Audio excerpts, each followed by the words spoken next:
Moms, let's talk about whining and bad attitudes. First of all, it's my firm belief that if you're having these kind of issues, then it's out of character for your child and there's something going on in their spirit. The first thing you should do is ask yourself, what's going on here? Is there anything I can do to help? Take the time, sit down with your child, listen to them, even if you think it's unreasonable, which there are a lot of times where it can be. They could be whining about something that may be unreasonable, but to their brain at their age, it's a big deal. It doesn't seem like a big deal to us because we've grown, we've developed, we've been through these kind of things, but this is where they're at. They're growing, they're developing. It's a big deal to them. So even if you disagree, taking the time to hear them, they need to be heard, can do a lot of good for them, and a lot of times it'll pull them out of there.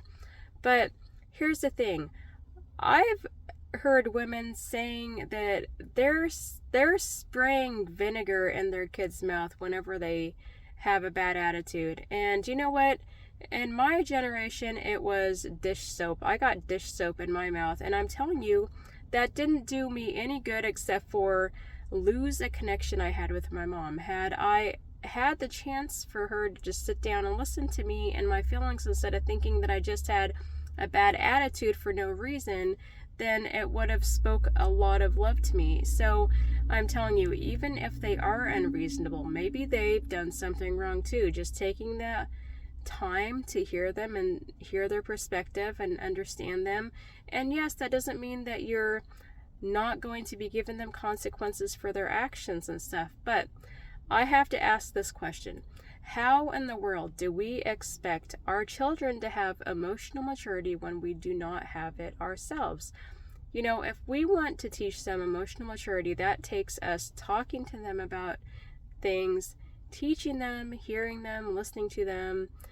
It doesn't take us avoiding the situation and spraying stuff in their mouth and making them feel like they're bad because they have feelings. Because when it comes down to it, we all have feelings, and if you think about it, they're having a day, you have your days too, but for some reason as an adult, it's acceptable for us to have days, but it's not acceptable for children to have days.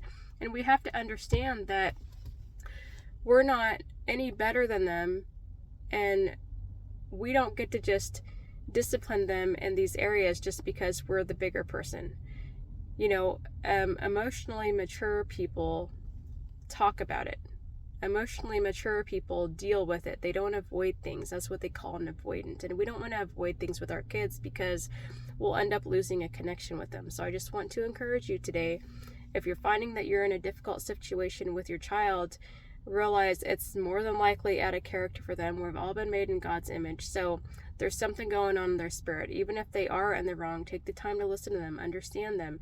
I'm not saying don't give them consequences, but you certainly don't need to be avoiding them and spraying stuff in their mouth because you think that they're wrong. So all that does is make them feel like they're bad for having feelings. So take the time, listen to them, deal with their feelings. It's a win-win for everybody.